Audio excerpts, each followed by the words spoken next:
Ce cocktail dînatoire se veut une opportunité d'échanger, de réfléchir et de renforcer notre prise de conscience sur les défis d'accès au foncier par les femmes afin de co-construire des solutions adaptées à notre contexte.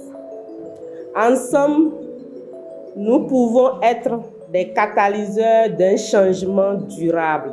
J'ose espérer qu'à l'occasion de la présente cérémonie, les autorités ici présentes vont prêter une oreille attentive à notre plaidoyer parce que c'est d'un plaidoyer qu'il s'agit pour que, enfin, la femme puisse avoir accès et un accès sécurisé à la terre pour mener à bien ses activités, pour son bien-être personnel et pour la nation tout entière.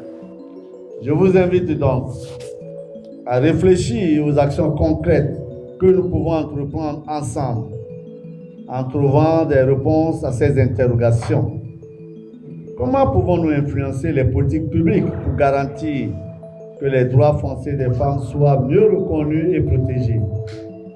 Quelles initiatives pouvons-nous soutenir pour renforcer l'autonomisation économique des femmes par l'accès sécurisé à la terre?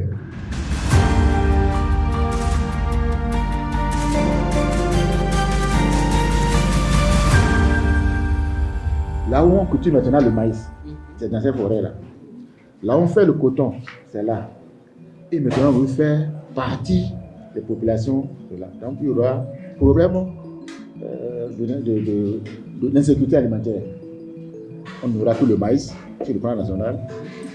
On n'a plus le coton, ça veut dire que le Bénin va tomber. Il aura de lourdes conséquences par rapport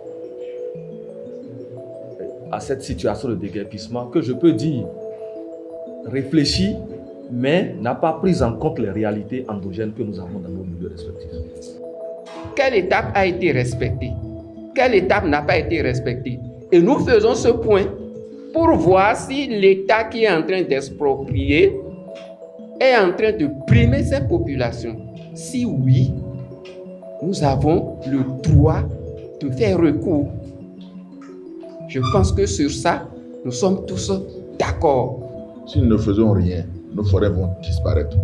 Et nous savons que les forêts aussi jouent un grand rôle dans l'environnement, dans la vie quotidienne, même des femmes aussi, comme l'a dit Sa Majesté, communiquer avec toutes les couches pour que chacun puisse mieux se retrouver dans ce qui va se passer et savoir que si ça se passe très bien dans les normes, chacun pourra retrouver son compte au bout du rouleau. Si vous voulez qu'on fasse le plaidoyer, abandonnez le cas de la forêt classée. La forêt classée n'est pas la chose des populations.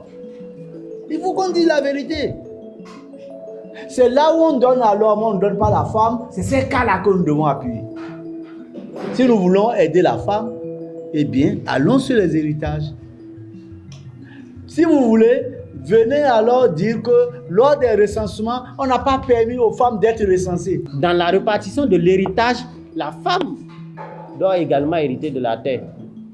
Donc voilà les problèmes que nous vivons. Il faudrait vraiment que dans notre plaidoyer, qu'on donne la parole à nos chefs traditionnels, qu'on leur dise, bon, ok, c'est votre dossier, aidez-nous à gérer et vous allez voir que tout ce que nous disons là, ça va trouver une solution. À l'heure où nous nous trouvons, c'est une volonté politique. Et la volonté politique a un seul nom, c'est le gouvernement, à travers son chef.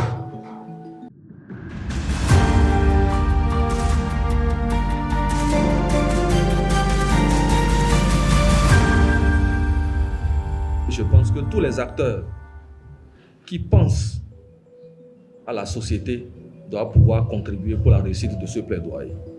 L'Association des communes du Bénin est entièrement disponible avec toutes les communes du Bénin pour pouvoir accompagner ce plaidoyer-là.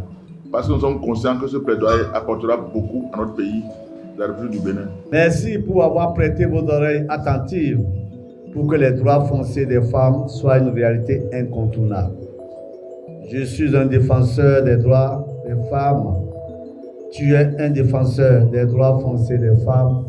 Nous sommes des défenseurs des droits fonciers des femmes.